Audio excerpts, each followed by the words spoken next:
Muy buenas tardes a todos y bienvenidos a un nuevo programa de Viajando en el Tiempo aquí en Radio Agricultura y Agricultura TV. Como todos los domingos lo estamos acompañando aquí junto a Bárbara Bustamante. ¿Cómo estás, Barbarita? Muy bien, pues Maida, muy contenta de estar aquí nuevamente en día domingo acompañándolos a la hora de almuerzo y bueno, además que el programa queda grabado, se repite y lo pueden ver cuando quieran y lo estimen conveniente. Exactamente, pero además este fin de semana, post 18, comimos cantidad de empanadas. Mucha empanada, mucha carne, mucho choripán. ¿Te arrepentiste de todo lo que comiste? Sí, me arrepentí. Después, el resto de los días he estado a agua y ensalada de lechuga. Sí, yo creo que ahora viene la dieta, pan y agua. No, ni siquiera, no. No, agua, sin pan. Lechuga y agua. O sea, ayuno intermitente, todo ese tipo de cosas. Sí. Apio. Sí. Pero nosotros ahora nos vamos de viaje, así que los vamos a abandonar. Las viaje. Próximas semanas nos vamos al sur de Inglaterra y los vamos a abandonar por 3 semanas, pero vamos a dejar un muy buen reemplazo. Así que va a haber programa todos los domingos. Y para los que no pudieron viajar ahora, para que se vayan preparando y poniendo a tono, marzo vamos a ir a Sicilia. Oh, maravilloso. Gran lugar, Sicilia, pero también parte vamos a estar en Nápoles, pero en la costa amalfitana, vamos a ir a Pompeya, a Herculano y luego Sicilia. Nos vamos a abocar precisamente a esa isla que acumula una cantidad de patrimonio extraordinario. Sí. O sea, de los viajes soñados, yo creo que es ese. Bueno, todos tienen su encanto. Sí, lo que pasa es que Italia es fascinante, pero Sicilia en particular tiene un encanto muy único. Así que quienes les interese nos pueden escribir barbara@redcultural.cl, magdalena@redcultural.cl y ahí en el fondo nos ponemos de acuerdo y les vamos contando los próximos viajes. Sí. Pero hoy día nos vamos a ir a comienzo del siglo XIX, final del siglo XVIII, por ahí. Sí, pues nos vamos a ir a esa época como para analizar el periodo que nos permite explicar y entender lo que precisamente nosotros conmemoramos el día 18 de septiembre. Que en realidad no es la independencia. No, pues hay que partir por entender eso, no es la independencia. No, pues porque la independencia de Chile es en 1818. 8 años después, 12 de febrero. 12 de febrero de 1818. Tú sabes que yo estoy convencida que no pusieron esa fecha porque en febrero estamos de vacaciones. Entonces necesitaban otro feriado y les gustó esta primera junta que es el inicio de un proceso, pero un proceso que se demora 8 años. O sea, si nosotros, se conmemora ese 18 de septiembre de 1810 cuando en realidad la independencia es del 12 de febrero de 1818. O sea, pasan 8 años. Pero tú tienes razón. Tal vez porque era febrero no iba a ser conveniente un feriado en febrero. Pero yo agradezco porque a mí me fascina el 18 de septiembre. Me encanta septiembre por todo, por la naturaleza, porque salen las flores. Bien, empieza la primavera. Claro, pero salen además las que más me gustan, porque a mí me gustan las flores de papa. Entonces cuando salen los narcisos, yo ya tengo en mi casa. Los lirios, me fascina. Y además 18 como familia, empanadas, o sea, me encanta. Sí, yo también parto por ponerme muy contenta en el momento, y estoy siempre muy pendiente del momento en el que hay que poner la bandera. Sí, la mía está puesta, pero el 1 de septiembre. Pero claro, evidente. Evidente. Sí. Así que bueno, yo creo que para poder entender lo que estábamos conversando, tenemos que remontarnos a lo que está pasando en Europa en ese momento. Exactamente. A ver, tenemos que primero entender que en 1789 se produce la Revolución Francesa, que es un movimiento refundacional que básicamente se basa en las ideas de la Ilustración. Cuando nosotros hablamos de la Ilustración, hay que comprender que hay 2 tipos de ilustración. La Ilustración francesa, que es la que tradicionalmente aquí en Chile nosotros conocemos, y la Ilustración escocesa, que tienen visiones bastante distintas. Ambas sí sientan las bases para lo que es la democracia, el concepto de la política moderna, de la soberanía popular, ¿ya? Que es algo muy importante porque nadie toma conciencia de lo que significa establecer la soberanía popular y la democracia como régimen de gobierno. Yo siempre explico que antes de eso, lo que primaba en política durante toda la historia de la caverna hasta el siglo XVIII era la ley del más fuerte, es decir, la violencia. Y las cosas se arreglaban con violencia. Y es más, los enemigos políticos se mataban, tipo Game of Thrones. O sea, claro. Eso no es ficción, eso es real. Y en el momento en que ya se establece la idea de la soberanía popular, que va a triunfar tanto en la vía francesa como en la vía escocesa, va a establecerse de que los problemas se pueden resolver de otro modo. Resuelven a través del voto, y por lo tanto se elimina la violencia como una posibilidad para lo que es democrático y para hacer política. Exactamente. Ahora, dicho eso, la Revolución Francesa para imponer estas ideas va a ser bastante violenta, no podemos decir otra cosa.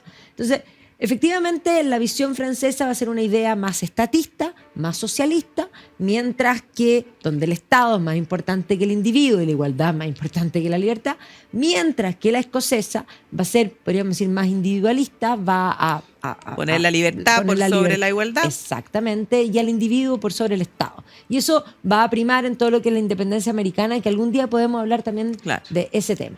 Pero claro, en Francia va a primar esta idea más estatista, y efectivamente la revolución va a iniciar después de crisis económica, donde el rey va a tener que convocar a los estados generales, asamblea que no se convocaba desde tiempos de Luis XIV. Entonces, por lo tanto, la cosa se va a desordenar desde el momento en el que ni siquiera saben cómo. No sabían ni cómo sentarse ni cómo votar. Ni cómo votar. Y entonces ahí estaban que recurrir a los libros. Claro, a buscar a ver cómo era que se hacía tiempo atrás. Y ahí entonces, en esa asamblea, estaban representados los estamentos de aquel momento, que eran, en el fondo, el clero, la nobleza y el tercer estado. Y entonces la cosa se desordena. En el momento en el que se desordena, Luis XVI se asusta, la clausura, y entonces ahí hay un grupo, ¿ya?, que en el fondo se separa, se va tradicionalmente se dice, a ese salón del juego de la pelota, y ahí ellos dicen que no van a disolverse hasta darle a Francia una constitución. Y se autodenominan Asamblea Nacional Constituyente. No sé si les suena eso. Suena conocido. Sí. Pero de ahí en adelante esto va a irse complicando, porque efectivamente el rey todavía existe, la asamblea funciona de facto, comienza a tomar medidas, muchas medidas anticlericales, el papa va a reclamar, el rey intenta huir, al rey lo pillan, finalmente lo traen de vuelta, hay la violencia física se desata, comienzan a quemar iglesias, comienzan a perseguir a los monasterios, y en eso el rey se refugia en la asamblea, le hacen un juicio, lo matan. Y ahí ya tenemos una república. De hecho, antes hubo una monarquía constitucional porque el rey alcanzó a firmar la constitución. Y se va a poner en peligro la revolución, porque los revolucionarios han pasado 3 pueblos, como lo dicen hoy día, ¿ya? Y efectivamente va a haber una revuelta interna, porque los franceses eran católicos. Los franceses eran realistas, o sea, pro-rey. O sea, hay una guerra civil, pero además hay una amenaza de invasión externa. Y ahí surge el gobierno de la convención, que va a estar ordenado en comités. Ahí aparece Robespierre y la revolución se desmadra y se empiezan a matar literalmente entre ellos. Y ahí es cuando Robespierre en el fondo divide en el fondo entre los que son amigos de la revolución y los que son enemigos de la revolución. Y todos los que eran enemigos de la revolución, a la guillotina. Claro, él dice, a los amigos de la revolución se los gobierna con la razón. Y a los enemigos con el terror. Con la terror. Por eso se llama, su periodo se llama la terror. Y es más, Saint-Just hablaba de el problema es que no hemos muerto suficiente cantidad de gente. Hay que renovar la raza humana desde la sangre. De patio. Pero en ese contexto revolucionario va a aparecer la figura de Napoleón. ¿Ya? Y Napoleón era un corso, que entender que una familia italiana, porque Córcega era italiana hasta que fue incorporada a Francia.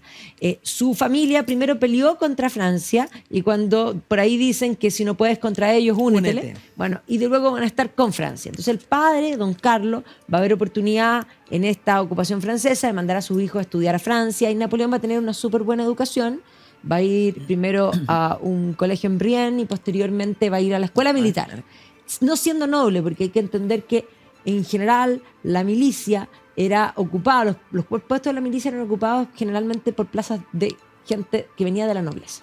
Y por lo tanto, él no siendo noble va a tener entrenamiento militar.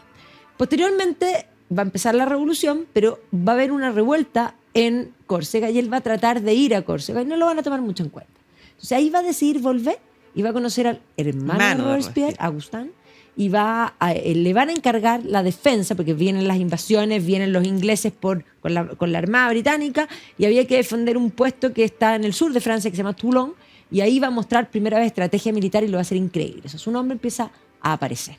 Posteriormente, en la revolución, ya cuando ha caído Robespierre y se ha instaurado un nuevo régimen que se llama el Directorio, él va a firmar al Directorio. Cuando hay una revuelta en París, va a defender París. Entonces el nombre empieza a aparecer. Ahí se hace amigo de los directores. Uno de los Comienza directores con que era gente Bagá. importante, claro. Claro, tenía un amante de la que estaba bastante ya aburrido, que era en el fondo, una condesa, una mujer que estaba bien vinculada, Josefina Tager de Pagerie, ya, condesa de Beauharnais. Josefina Beauharnais, finalmente se habla de ella. Y claro, Napoleón le va a gustar. Y en realidad ella nunca estuvo enamorada de Napoleón, pero le era útil porque ella era una viuda con 2 niños, que había sido amante de Bagá. Bagá ya no estaba con ella, la iba a dejar sola. Era una buena alianza, y se van a casar. Pero ella tiene buenos contactos. Claro, que van a ser fundamentales para que Napoleón finalmente vaya ascendiendo y vaya dando los pasos para transformarse en lo que se va a transformar. Exactamente. Y con eso logra ser nombrado comandante para Italia, va a ganar guerras, porque Napoleón, es más, en esas guerras de Italia inicial, Clausewitz, que es el principal teórico de la estrategia militar, que es un alemán, un prusiano, Sí. Va a ver esto y va a decir, ¿qué es esto? Y va a empezar a seguir a Napoleón, y de hecho va a analizar a Napoleón, y podríamos decir que sí, Napoleón va a inaugurar lo que es la guerra moderna como concepto. Pero claro, le va a ir bien en Italia, va a volver con las arcas fiscales, porque ganar guerras implica recursos. Y luego va a pedir ir a Egipto, donde le va a ir bastante mal, porque en Egipto le va pésimo, pero sabe contar el relato. Y eso es lo importante, yo creo que es una de las cosas que hay que destacar de este Napoleón.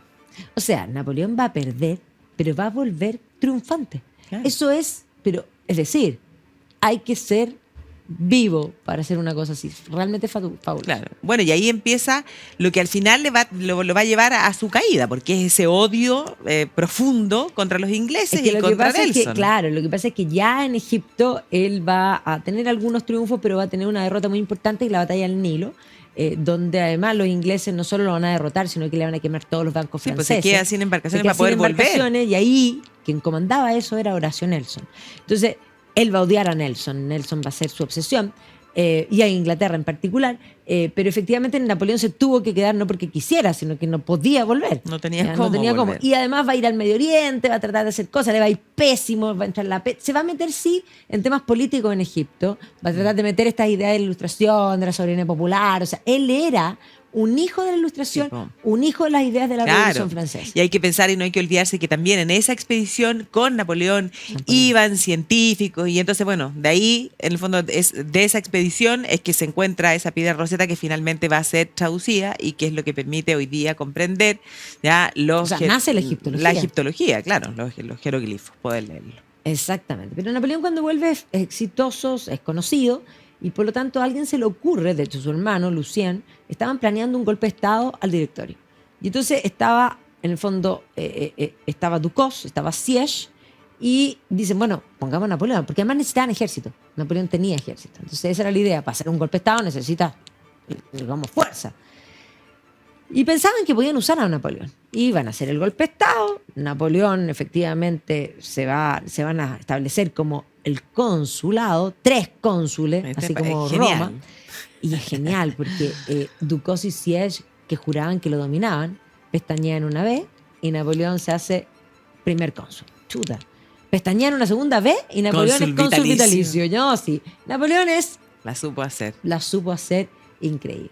Y de ahí, bueno, empieza el consulado, que es un periodo de institucionalizar lo que la revolución había hecho. La revolución había hecho constitución, Napoleón va a hacer la constitución del año 8, la constitución del año 10, varias. Y posteriormente va a hacer todos los códigos legales complementarios de la constitución, el código civil, que es la base del nuestro. O sea, don Andrés Bello va a copiar precisamente ese código civil.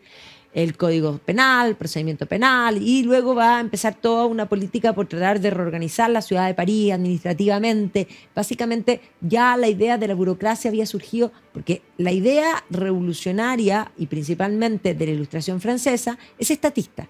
¿Cómo el Estado se hace omnipresente? Porque el Estado no es Dios, pero hay que inventar que el Estado sea Dios. Claro. Y para que el Estado sea Dios, hay que multiplicar al Estado y hacerlo... Hay que hacerlo cada vez más grande, y eso por medio de de la burocracia y de dividir el mapa de Francia en una serie de pedacitos para poder cobrar los impuestos, porque además lo que hace la revolución es terminar con la sociedad estamental, con los privilegios, con grupos que no pagaban impuestos. La igualdad ante la ley no solo supone que ahora van a morir igual y van a tener los mismos tribunales, sino sino que también supone Claro. que todos van a pagar impuestos. Claro. Y entonces a partir de ese momento uno puede decir que ya comienzan a surgir las clases sociales. Exacto. Una vez que se acaba esa Se sociedad acaba la estamental. sociedad estamental. Y entonces eso es súper importante porque muchas veces uno escucha de gente que dice, y durante el momento también se lo criticó, porque vamos a llegar al año 1804, cuando después de que Napoleón sufre un atentado, en el fondo, hace un plebiscito y hace la consulta y finalmente, bueno, termina proclamándose emperador y ahí surge el primer imperio francés.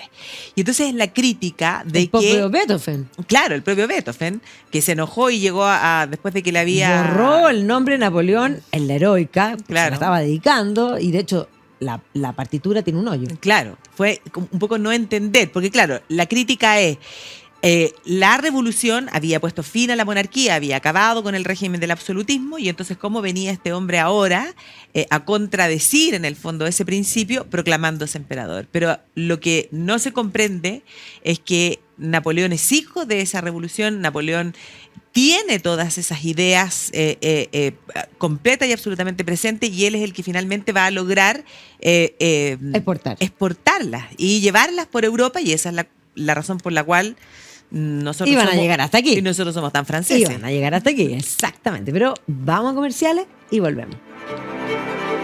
Agricultura TV.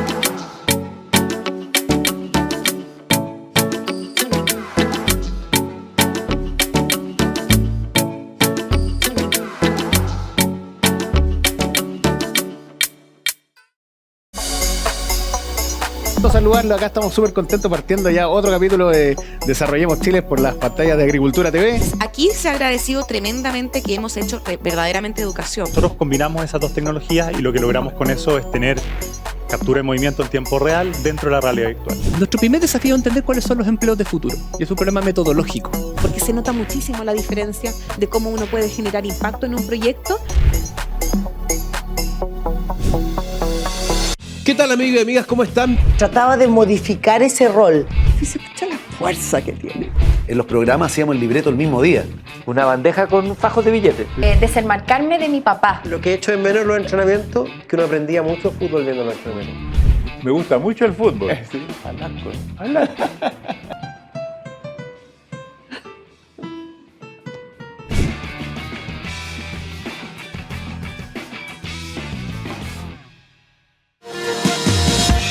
A veces como que se piensa que lo sostenible es solo medio ambiente. Esto no es agua para la agricultura, es agua para los alimentos de todos los chilenos. Generar alternativas que sean rentables para los agricultores para una agricultura sustentable.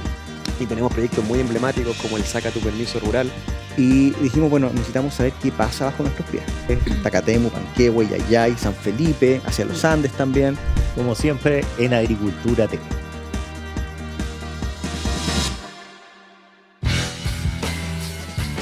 ¿Qué tal, amigos? Bienvenidos a una nueva edición de Pierna Fuerte con Juan Cristóbal Guarela. Lo demás era gol, si estaba offside, entró o no entró. Pero te agarró un equipo de brasileños de primerísimo nivel. ¿Quién va a ir en contra de La Serena? Exacto. Échate una mirada. Pero está Alexander en estos dos días. 6 contra 2 y los dos, ninguno marcando a nadie. Exactamente. Y el melón. Esa va a ser la comisión investigadora del NFP.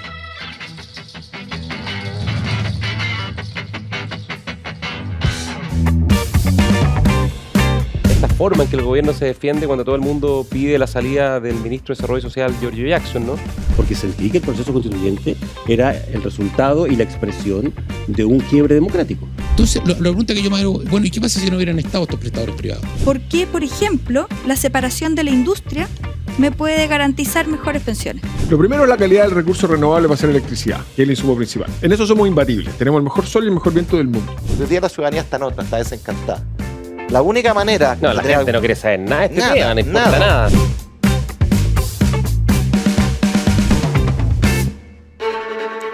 Y estamos de vuelta aquí en Viajando en el Tiempo, en Radio Agricultura y Agricultura TV, hablando de Napoleón, pero no por casualidad, porque efectivamente estábamos diciendo que Napoleón es un hijo de la revolución, que institucionaliza todos los principios de la revolución, les da la bajada, podríamos decir, administrativa y legal, jurídica, pero esas ideas él, a través de las guerras napoleónicas, las va a exportar por toda Europa, pero no solo por toda Europa.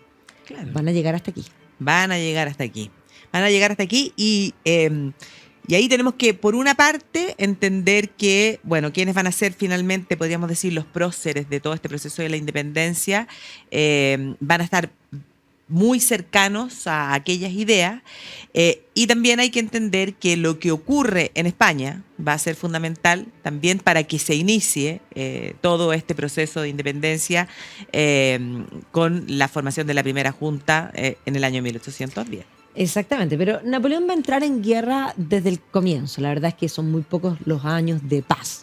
La guerra va a partir, obviamente, hacia Italia, hacia Austria. Yo siempre digo que Austria era como el punching ball, porque los austriacos les va a ganar todas las veces. Sí. O sea, cada vez que Napoleón se deprimía porque le iba mal en algo, le daba atacaba a los austriacos y le ganaba a los austriacos. Pero los austriacos van a perder, los prusianos también, que eso era bien increíble porque hay que entender que tiempo antes, digamos, en el siglo XVIII, los prusianos habían demostrado ser una potencia militar muy importante. O sea, Prusia había surgido digamos, del apoyo que había dado el llamado Gran Elector de la marca de Brandenburgo.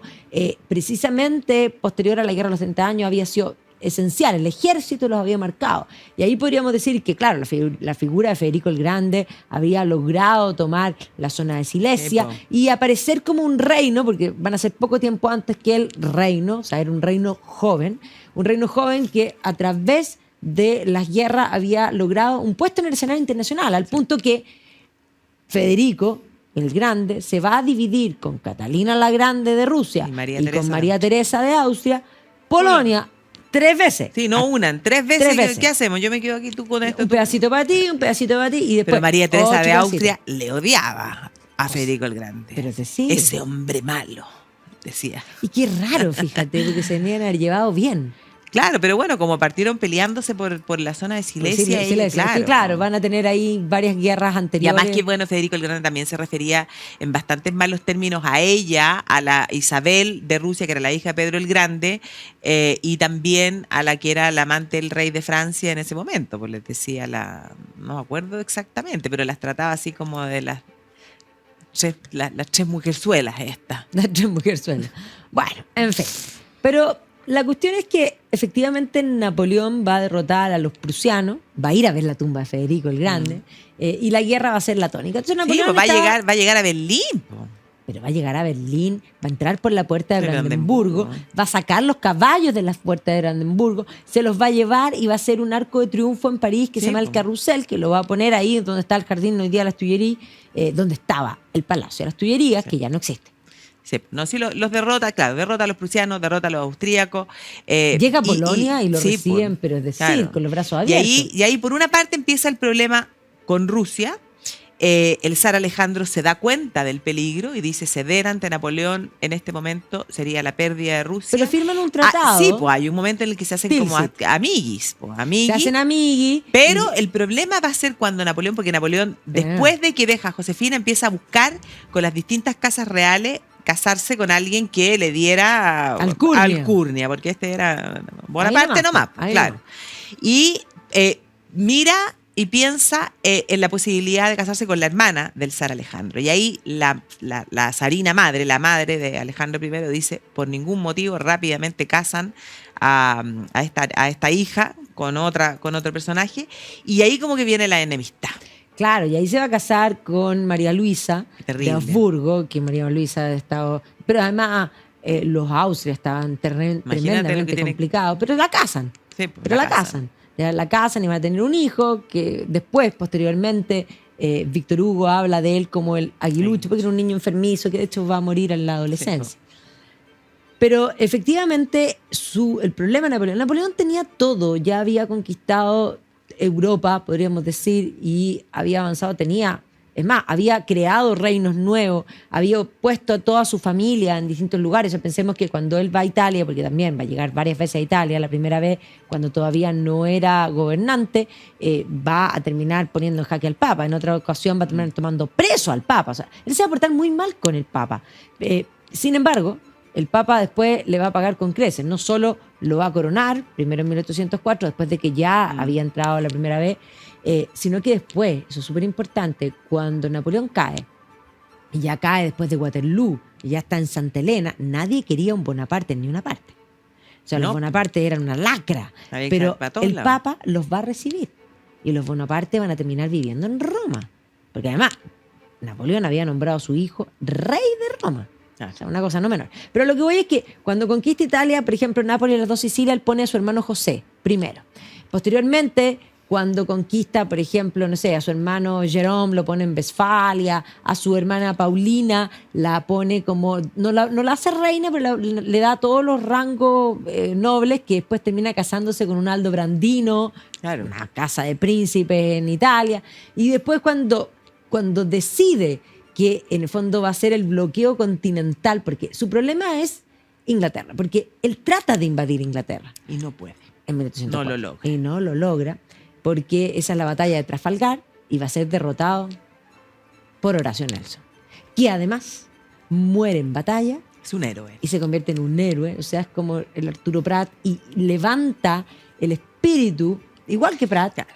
Y a mí me encanta eso cuando tú explicas que en Londres está hay Nelson una plaza mirando. Claro, el Trafalgar es tremendamente importante.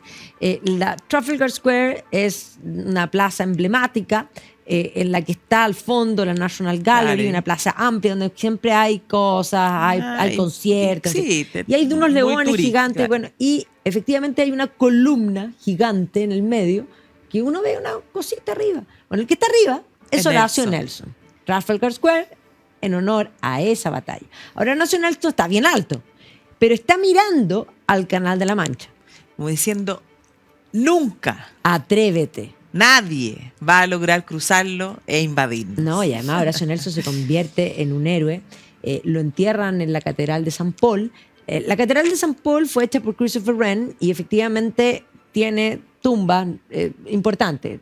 Westminster claro. También, pero San Paul, digamos, desde el periodo de la construcción, después de 1666 que se quemó Londres, de ahí para adelante, el siglo XVII, XVIII, van a empezar a enterrarse gente importante y hay hartos pintores, qué sé yo. Pero claro, Wren proyectó la cúpula para que debajo de la cúpula estuviera él, Christopher Wren.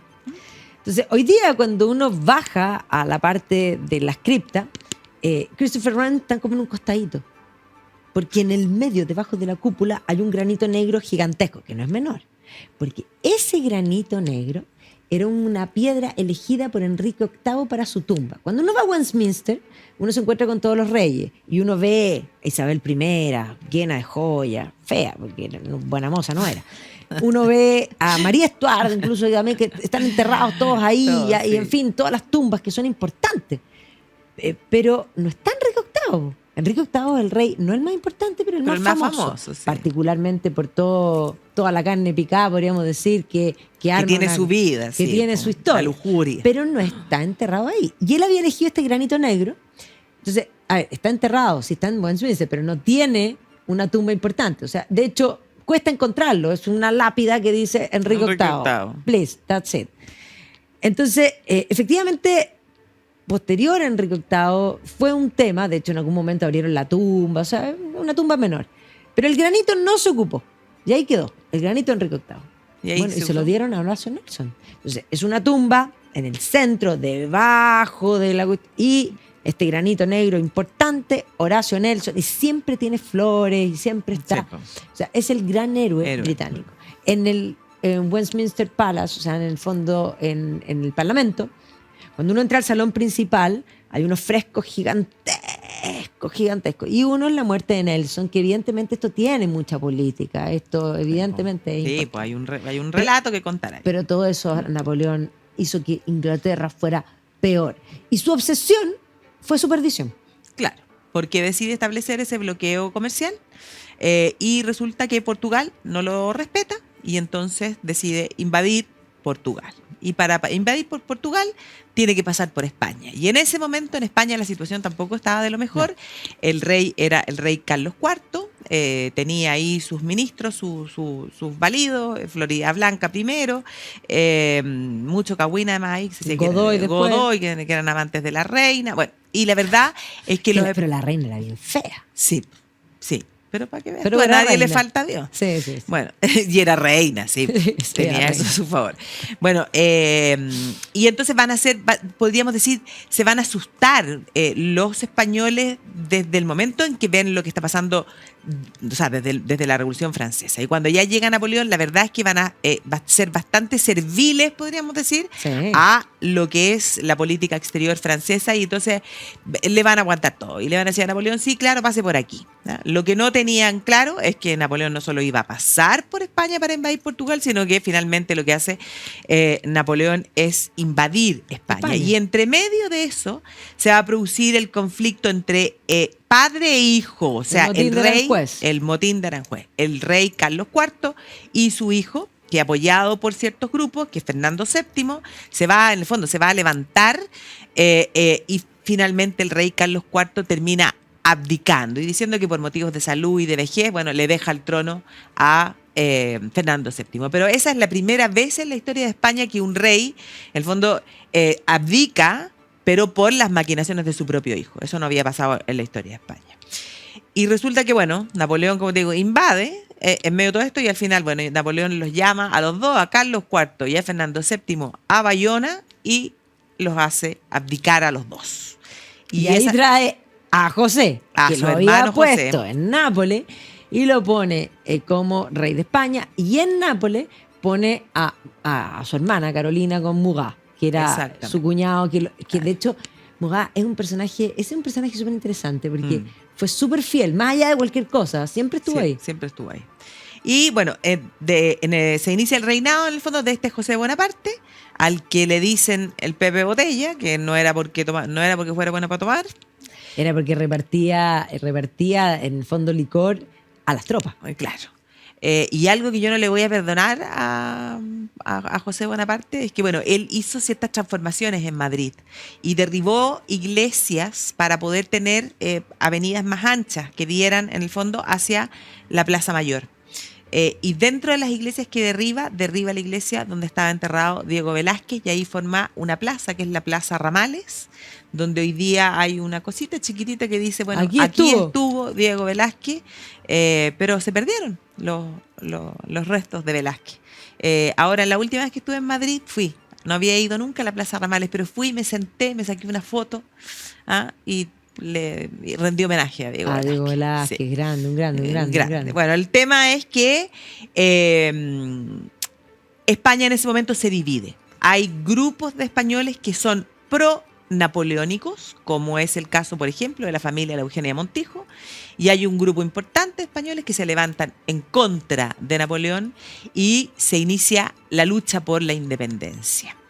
Y ahí hay una cosa importante, que esos grupos contrarios van a empezar a reunirse en el fondo de las cortes, básicamente considerando que el poder, en el concepto de la soberanía popular, el rey no está, ha vuelto al pueblo. Y si ha vuelto al pueblo, no puede venir un gobernante cualquiera y ponerse solo. Somos nosotros, vamos a través de las cortes vamos a guardarle el reinado, el poder.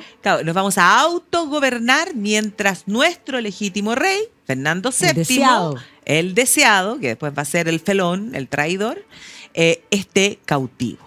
Las cortes se reúnen, esas cortes comienzan a trabajar una constitución, que es una constitución que se va a terminar aprobando el día de San José, y por eso es que a esa constitución se la conoce como la Pepa, porque los José son Pepe, y como era el día de San José, entonces es la Pepa, que resultó ser una constitución bastante liberal para la época. También fruto de todas las ideas, podríamos decir, que estaban en el ambiente. Y entonces, en las colonias españolas, empieza a pasar el mismo proceso. Bueno, de hecho, el 25 de mayo se van a reunir precisamente en Buenos Aires. y posteriormente, o sea, Buenos Aires inicia el proceso, pero además tenían un problema con un gobernador en Buenos Aires, que esto les vino bien, digámoslo así.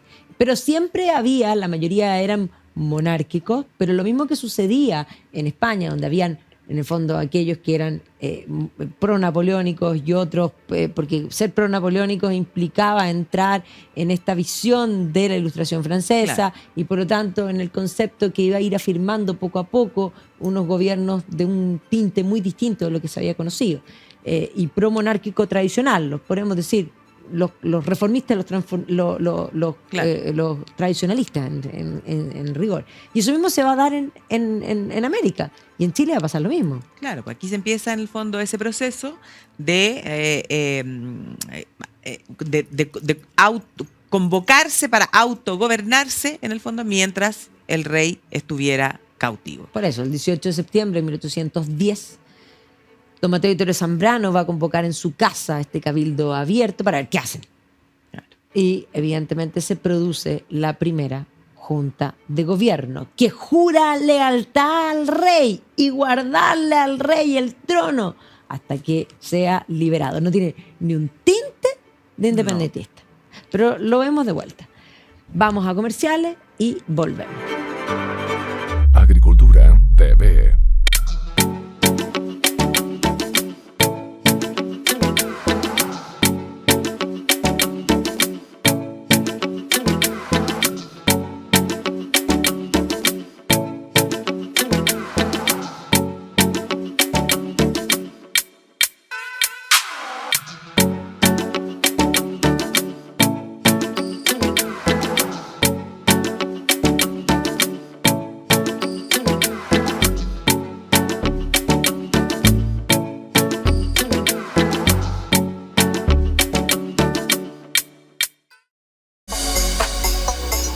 Saludarlo, acá estamos súper contentos partiendo ya otro capítulo de Desarrollemos Chile por las pantallas de Agricultura TV. Aquí se ha agradecido tremendamente que hemos hecho verdaderamente educación. Nosotros combinamos esas dos tecnologías y lo que logramos con eso es tener captura de movimiento en tiempo real dentro de la realidad virtual. Nuestro primer desafío es entender cuáles son los empleos de futuro, y es un problema metodológico.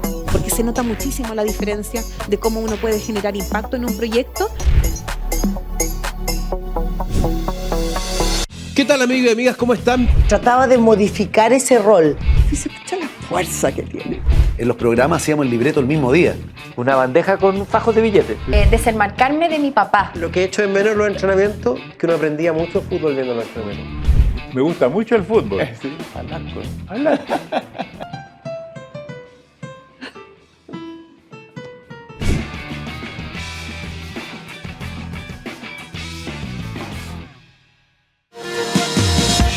A veces como que se piensa que lo sostenible es solo medio ambiente. Esto no es agua para la agricultura, es agua para los alimentos de todos los chilenos. Generar alternativas que sean rentables para los agricultores para una agricultura sustentable.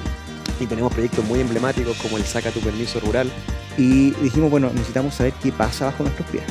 Tacatemu, Panquehue, Yayay, San Felipe, hacia los Andes también. Como siempre, en Agricultura TV.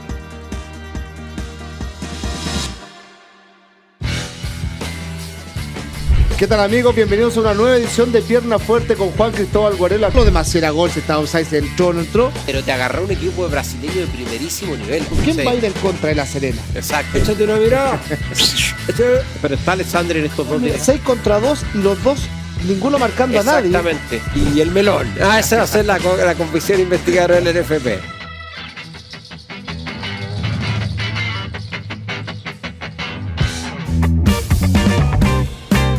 Forma en que el gobierno se defiende cuando todo el mundo pide la salida del ministro de Desarrollo Social, Giorgio Jackson, ¿no?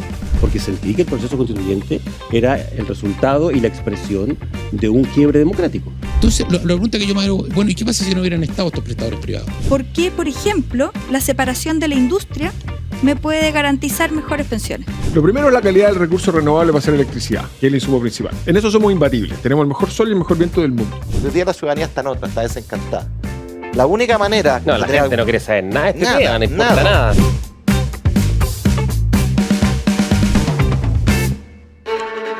Y estamos de vuelta aquí en Viajando en el Tiempo, en Radio Agricultura y Agricultura TV, junto a Bárbara Bustamante. Y estamos hablando de, precisamente, Napoleón, cómo las invasiones napoleónicas, particularmente la de España, gatilló el proceso de independencia. Claro, y entonces las cosas, como para entender lo que estábamos diciendo, o sea, el 18 de septiembre de 1810, lo que ocurre en el fondo es ese cabildo abierto que jura lealtad al rey y que en el fondo busca la manera de autogobernarse mientras el legítimo rey Fernando VII estuviera cautivo. Lo mismo que había pasado en España. El problema va a ser que a partir del año 1812, Napoleón comienza a entrar en declive. Y va a ocurrir, por una parte, porque en España se va a desgastar. Y hay una caricatura genial que Napoleón resulta corneado, porque de verdad que, claro, la lucha por la independencia en España va a ser... En España la lucha va a tener que ver con la fiereza de las tropas francesas. O sea, ahí el propio Goya, que era un hombre que apoyaba a Napoleón, va a ver cómo las tropas francesas actúan en las matanzas, digamos, y en los enfrentamientos del 2 y los fusilamientos del 3 de mayo, y va a pintar eso, y todo eso va a provocar que si alguien tenía más simpatía, comience a tener poca simpatía, y comiencen estas guerras de guerrilla que van a desgastar a los ejércitos napoleónicos. Claro, y por eso, busquen, como aquí no tenemos imágenes, pero busquen, googleen la pintura de Goya del 3 de mayo que refleja muy bien lo que siente Goya en ese momento respecto de lo que son los franceses. Porque ese cuadro, yo me acuerdo que una vez leí un análisis del cuadro que dice que el cuadro no es lindo porque lo que te está mostrando es una tragedia, pero el cuadro es verdad. Y eso es lo más importante que tiene. En el centro, la figura más importante, la que está iluminada, es un español que está con los brazos arriba y que está con camisa blanca. O sea, se está rindiendo. ¿Ya? Pero en el suelo, a su alrededor, están los muertos, los otros españoles, y uno ve la sangre chorreando. O sea, se ve, hay sangre en movimiento que sale de esos cuerpos. Los franceses están todos de espalda y son una maquinaria. Sí, por traidores, están de espalda, también, no muestra las caras. También, pero también por este concepto que un poco lo vemos hoy día, de la Revolución Francesa, las ideas de la Ilustración, lo que trajeron la Ilustración Francesa, esa idea de que el Estado es más importante que el individuo y que el colectivo es más importante que el individuo. Por lo tanto, son entes burocráticos, que es lo que, están que no ve... Por eso no muestra Goya. ¡Qué maravilla! Por eso Goya no muestra las caras de los franceses. ¿Cachai? Que es extraordinario. Extraordinario cómo entendió aquel momento. Bueno, resulta que, claro, esas guerrillas lo van a desgastar, por un lado. Y por otro lado, Napoleón va a decidir invadir Rusia. Y cuando invade Rusia, ahí la cosa se le complica más aún, porque Napoleón va a llegar hasta Moscú, va a llegar al Kremlin, pero con un enemigo que no se muestra. Además, con la idea de, en el fondo, está la táctica como de la tierra quemada, incendiar Moscú, cosa que además fue genial. De que no encontrara ningún tipo de abastecimiento para sus tropas. El zar no se deja ver, por lo tanto, el zar no se rinde, Napoleón espera, se pasea por el Kremlin, en algún momento tendrá que llegar y comete el error de no darse cuenta de que era demasiado tarde la invasión y que por lo tanto iba a llegar el invierno, iba a aparecer el general invierno, que fue lo que finalmente le ocurrió, y Napoleón tuvo que de hecho, retroceder. La campaña de Rusia es un desastre porque parten de París 475.000 hombres. Ya para Smolensk y Borodino quedan como 15.000. Y, o sea, ya una cantidad importantísima muertos. Aunque ganan, ya habían perdido. O sea, en ese momento, Napoleón, siendo lo estratega que era, sabía que no podía ganar, tenía que volver, pero va a decidir continuar. Y vuelven a Francia 5.000. Sí, pues no, es una tragedia. Una tragedia. Y bueno, y ese es el comienzo, el fin y finalmente de la derrota de Napoleón. Y entonces, en el caso de España, Napoleón finalmente tiene que tomar la determinación de devolverle el trono a Fernando VII. Y entre paréntesis hay que decir que Fernando VII no lo estaba pasando nada de mal. Fernando VII no estaba prisionero en una mazmorra. No estaba prisionero en una mazmorra, lo estaba pasando increíblemente bien en territorio francés, completa y absolutamente sometido a Napoleón, mientras los españoles estaban dando la vida por defenderlo. y pues, finalmente devuelve el trono. Y entonces Fernando VII regresa.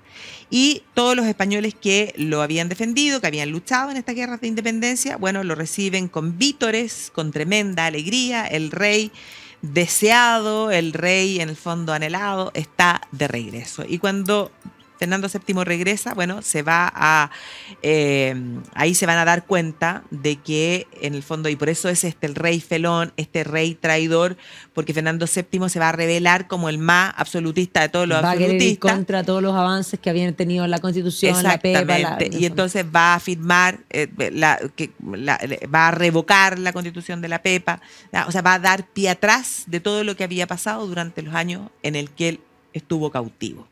Y para el caso de las colonias americanas, Fernando VII va a mandar y va a reforzar, y va a enviar ejércitos, en el fondo también, a sofocar, en el fondo, todo lo que estaba ocurriendo en América. Y eso va a levantar un poco la chispa de que en realidad van a decir, no, o sea, te estábamos defendiendo, estábamos autogobernándonos mientras tú estabas cautivo y pasándolo mal. De hecho, ahí es bien importante porque primero hay que decir que los próceres de la independencia, porque así como el 18 de septiembre de 1810 se jura lealtad dentro del grupo que estaba dentro del Cabildo Abierto, habían algunos que tenían ideas de otra cosa. Pero eran la minoría en ese entonces.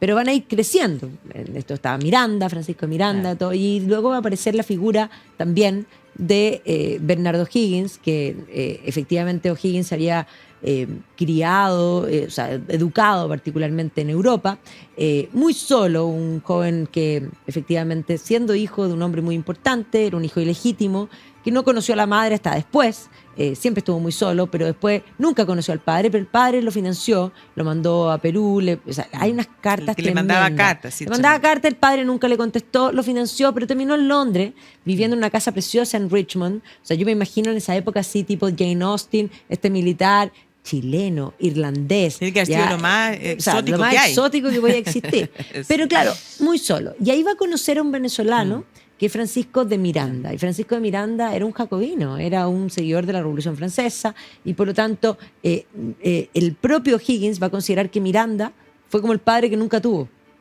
Claro. Y por lo tanto ese afecto a Miranda va a hacer que él de alguna manera comulgue con todas esas ideas. Entonces, efectivamente va a ser de alguna manera aquí va a implicar esa idea más exaltada. Por otra parte, José Miguel Carrera había peleado en España. O sea, en las guerras con Napoleón, y por lo tanto tenía esa formación también militar. Y claro, va a llegar aquí y va a hacer los golpes de Estado que finalmente van a empezar con todos los cambios. O sea, lo que llamamos la patria vieja. Claro, y a eso hay que agregarle que en España la situación a Fernando VII se le complica aún más, porque Fernando VII se da cuenta en algún minuto, ¿ya?, de que en el fondo su política de querer regresar a ese absolutismo, haciendo ver como que nada había pasado, no va a dar buenos resultados. Intenta hacer algunos cambios, pero además él tiene el problema de que no logra tener descendencia. Fernando VII se casa en varias oportunidades. Bueno, finalmente logra tener descendencia, pero va a ser una mujer. Y decide cambiar, ¿ya?, la ley de sucesión que existía en Francia en ese momento, o sea, en España en ese momento. Sacar la ley sálica. Sacar la ley sálica para que esa hija, Isabel, pudiera reinar. Que brillante no fue. No, pues brillante no fue. Y el problema va a ser pero para eso él no le pregunta a las Cortes, simplemente él aprueba la ley y no le pregunta a nadie y se queda calladito. Y en España lo que ocurría es que en el fondo, si no había un heredero varón, ¿ya?, gobernaba el hermano. Carlos. ¿Ya?, que era Carlos. Y entonces Carlos María Isidro considera que esta ley que favorece a su sobrina y no a él, en el fondo no era válida. Y entonces se comienza a formar un grupo, un grupo que son los carlistas, que ¿Existen hasta hoy día? sí, pues, que apoyan a este Carlos María Isidro. Claro, porque ese grupo se va a transformar en un grupo político que finalmente va a representar también las ideas, podríamos decir, como más tradicionalistas dentro de la política española. Y entonces se inician las guerras carlistas, que van a ser varias guerras carlistas, que hay que pensar que va a ser finalmente Alfonso XII el que va a lograr poner el pacificador, y por eso es que está su estatua ahí en el Parque del Retiro, que es el hijo, o sea, en el fondo es el nieto de Fernando VII. Entonces, al interior de España la cosa también se complica, y entonces se inicia, en el fondo, todo este proceso que finalmente va a terminar, ¿ya?, cuando ya el proceso aquí en las colonias ya desemboque en las independencias. Bueno, en el caso nuestro vamos a tener primero la Patria Vieja con Carrera, y aquí hay que decir que efectivamente este recrudecimiento de Fernando VII va a venir también de la mano con la Reconquista. La Reconquista va a implicar que esa idea que la tenían algunos se generalice, pero también va a provocar una división de visiones. Y eso es súper importante, porque siempre nosotros tenemos la figura de O'Higgins, que sin duda va a ser una figura súper importante, y tenemos en la vista esa idea de que O'Higgins y Carrera no se llevaban bien, que yo creo que no se llevaban bien, efectivamente, por varias razones. Primero, porque Carrera venía de una familia constituida, de varios hermanos, una familia querendona, pero además de recursos. Se tiene que haber creído, efectivamente, digamos, haber tenido una soberbia importante, porque era súper joven cuando logró muchas cosas. Pero aparte de eso, y digamos que todas las falencias emocionales, carencias afectivas de O'Higgins, el hecho de ser hijo ilegítimo, en fin, son dos realidades muy distintas. Pero aparte de eso va a haber una fragmentación política, porque mientras O'Higgins, desde Miranda, tomó la idea, podríamos decir, de la línea jacobina francesa, estatista, socialista, donde el Estado tiene que ser importante, Carrera se va a hacer muy amigo del el cónsul de Estados Unidos aquí, y va a ir a buscar ayuda a Estados Unidos. Y cuando Carrera va a buscar ayuda, que de hecho logra una cosa impresionante, lo que hace Carrera ahí es increíble, pero Carrera empieza a empaparse mucho más de las ideas de la Ilustración escocesa, que plasmaron la independencia americana con una visión de mundo muy distinta. Entonces, esta pugna entre carreristas y o'higginistas, que en la historiografía y hasta el día de hoy, porque la gente hoy día que habla de historia se dice, no, es que a mí no me gusta este otro, tiene que ver con eso, con dos visiones de mundo. Porque claro, finalmente va a ser O'Higgins. O sea, O'Higgins va, y más la pugna de Carrera se va a ver en el desastre de Rancagua, que no llegó, en fin, y eso va a incrementar aún más los problemas. Pero posteriormente va a ser O'Higgins que efectivamente desde y con la ayuda de San Martín van a lograr, porque San Martín va a ser clave, sin San Martín no hay independencia, va a lograr la independencia. Y Carrera, por otra parte, va a terminar mal, porque va a terminar, o sea, los hermanos muertos, y ahí la gran pregunta es quién mandó a matar a los Carrera. En fin, parece ser bastante claro, evidente, pero efectivamente va a terminar haciendo como en Montonero, en Argentina, en fin.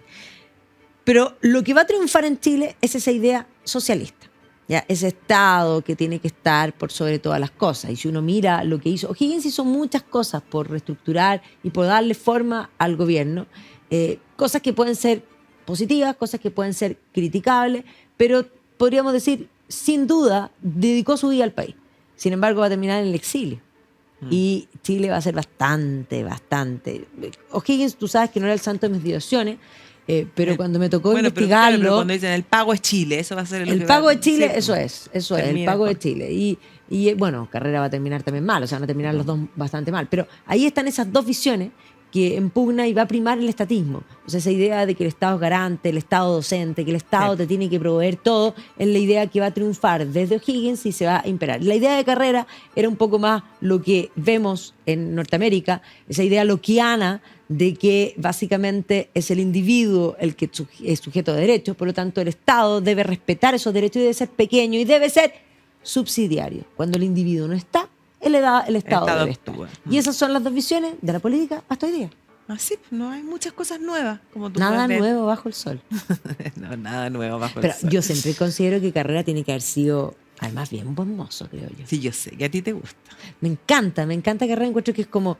Pero sí creo que fue súper inmaduro, sobre todo en la parte final, no terminó mal. Bueno, pero el ser humano es así, pues tiene esas genialidades y esas contradicciones, lo que hace que sea tan fascinante. Luces y sombras en todos los personajes y en nosotras dos. También hay luces y sombras. Todo el rato. Tenemos que ir a hacer la maleta. Nos vamos mañana. Nos vamos mañana, nos vamos a hacer la maleta, échennos de menos, pero vamos a dejar aquí reemplazantes fabulosos. Además vamos a aprovechar de que toquen temas que probablemente a nosotros no nos interesa tanto, porque independiente de que nosotros hacemos historia, pero nosotros hacemos historia europea. Entonces hay otras historias que raramente las tocamos y podemos aprovechar que esta semana, que no vamos a estar, se toquen aquí en Viajando en el Tiempo. Así que gracias y échenos de menos, po.